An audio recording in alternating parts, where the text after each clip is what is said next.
You know, I think we have a lot to be grateful for as Australians, such as this.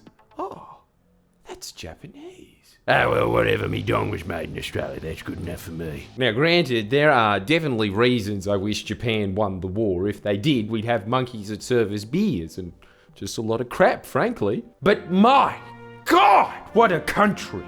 First off, we invented lamingtons. Don't let any New Zealanders tell you otherwise, Americans. Don't know what lamingtons are in the first place? That's okay. We don't know what hitting the gritty is either, but could you imagine how annoying it would be if Canada was saying, "No, we invented that dance move, eh?" F*** off! But how's this for something to be proud of? The National Disability Insurance Scheme, or NDIS for short. We would have to be one of the only countries on earth where you could get brain damage and your wages would probably go up. You'd also, bonus, find Abby Chatfield entertaining. It wasn't always this way, but then along came Bill. Seriously, if I found out Bill Shorten was a crackhead tomorrow, I'd be like, yeah, that makes sense. Like, how else could he have gotten so much done? Eh? I'll leave you to ponder that during the intro. That's right. Whether or not you should do crack. You know how you hear this on Q&A every week? Like, Labour lacks vision. Yeah? Well, you lack viewers. Lacks vision. Oh, I'm sorry. Bringing us from literal prison island to envy of the world wasn't ambitious enough for you, was it? See, this is why I could never be a politician. You're all ungrateful roaches. You people make me sick, especially my campaign team. Seriously though, they come up with groundbreaking, sophisticated tools like the NDIS, and the nation's response is, that lacks vision. Like, you should have used that money to put wheels on Australia. Well, I suppose it is one way of winning the grey vote. Caravan continent. Everyone who says they lack vision doesn't even have the vision to come up with a competing vision. Like, have you ever noticed how the imposter party basically runs on what the Labor Party ran on twice, and the Australian public rejected it twice because, oh, it's too much vision, me eyes! Notice it, it's always the same tactic. Steal Labor's twice rejected vision, and then pretend that not only could they implement it, but they could do it better. Yeah? The chick that got kicked out of a strip club, she could invent and implement the NDIS, could she? I know she's ex-Greens, but it really does show you the level of riffraff that they think is acceptable when the Greens thought, yeah, chuck her in one of our very few Senate seats. Like, I'm glad she's in there for entertainment value, but could you imagine who they rejected? Like, think about the loosest unit you know. I bet they haven't been banned from a strip club. In contrast, take it from Shorten's enemies like Turbulent Rudd, who knows how to behave in a strip club, mind you. A gentleman at the gentleman's club. But even Shorten's enemies will admit, he is cream of the crop when it comes to parliamentary talent. That's why he's in that party, because it's the candidates that Labor rejects that makes Labor the best. Serious dedication to the craft of public service. That is what brought about that bureaucratic miracle, which, come on, can we just give them a bit of the credit they deserve? That is the most significant government program since Medicare, again introduced by Labor, and if we're honest, it shouldn't even be called the NDIS. It should be called Medicare Hard Mode. It is far more complicated. Medicare is, my ass hurts. The NDIS is, I was born without an ass. It's specific. Like, you know when you go to Ripley's Believe It or Not museum and you just see the variety of shapes that the human body can take, where you just think, like, that guy was born with 6 heads, there's a mermaid monkey over there. All of them would have been on the NDIS. Well, in Japan, she'd be a geisha at the monkey bar. So again, we're left with this conundrum. Which society is better?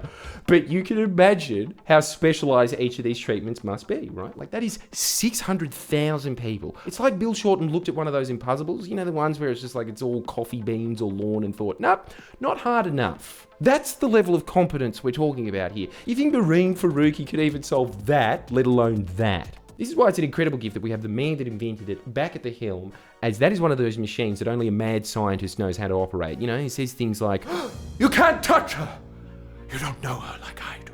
Must have been hell for Bill watching the Liberals repeatedly abuse it for 9 years, much like a lot of the disabled people on the program got abused under the Libs, and why? Because they can't get away. No, it's the same reason as always. It's because the Liberals always get in by promising we're going to go after the welfare cheats. I wish they did. Anyone that unfairly takes a cent of my precious tax money should be flogged until they do qualify for the NDIS. But the truth is, all the Liberals do is add corporate welfare cheats to these schemes that cost the budget way more than individual welfare cheats ever could.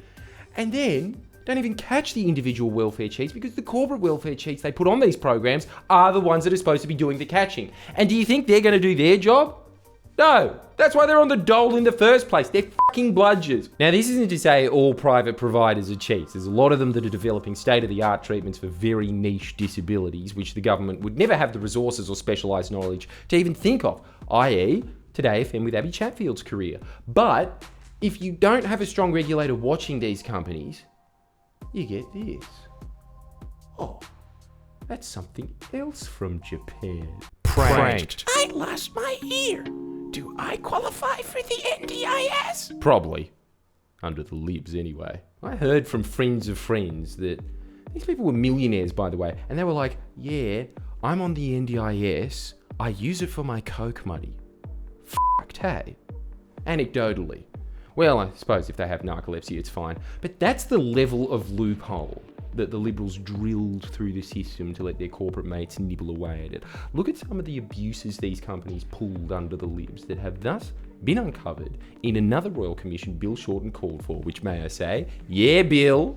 To quote Yilmaz, double ups, boys. What it's uncovered so far is a lot of exactly what you would expect when you deliberately encourage corporate shysters onto the system. A lot of snake oil being sold. Wouldn't it be amazing if it actually uncovered that, no, some of these companies were literally selling snake oil and, oh, what's this?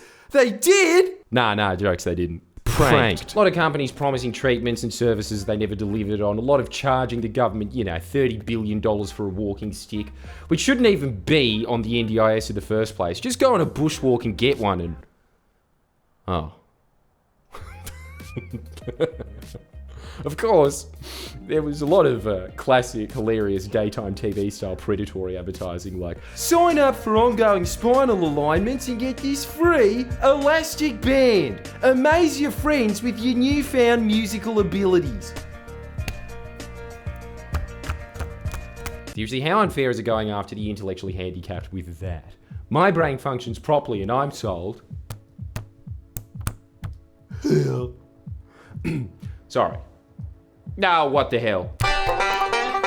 Another big thing the Liberals do is, and this one's a classic by the way, it's there's a long queue of people waiting to do the am I disabled test because we fired all the public servants.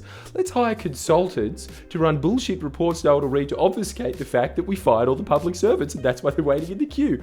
Hiring consultants to pretend to do what the bureaucrats used to do at double the price. It is fucking insanity. Look at their own industry brag about the figures. 180 million in 16 months just on the NDIS. Party of cutting waste might... I was going to say a naughty word, but then I caught myself, fuckheads. By giving back the public sector its powers and abilities, wait times for home and living decisions went from, how's this, 60 days, that's 2 months, all the way down to 5 to 7 days. The ring girl can't kill you as efficiently as that. That is going to, you ready for this? Save $548.8 million. Not only saving you money either, but making it do what you're paying the NDIS to do, which is increases of relative 20 to 30% we're talking about here, user satisfaction participant outcomes. Like, they're saying it's easier for them to intermingle in daily life. 20 to 30% increase in that. There was also 4,500 legacy cases. That's people sitting around as a government official goes through the Am I Disabled book. 70% of them solved. In under a year, he's got the caseload down by 27%. That's almost a third. And this is before Shorten's even implemented the massive overhaul of the system he's currently undertaking right now. So what I'm saying is, it's very easy to be the bitch and moan party, but seriously, how many bitches and moaners do you honestly think could rebuild the disabled person helping machine with one hand while dismantling the disabled person killing machine with the other at the same time? To quote friendlyjordies' current obscure reference obsession, not many, if any. I'm just saying, I'm gonna scam the system before Shorten finishes his overhaul. So, make sure that you... we had one shot at that, so... You get the point. Make sure you subscribe, hit the notification bell, and like this video if you think that we should change our national currency from dollars to bill bucks. That was a joke we cut out, and so that's gone now. But can we just make that a crypto at least? Come on, he's earned one scam. Come see my show. That's not a scam.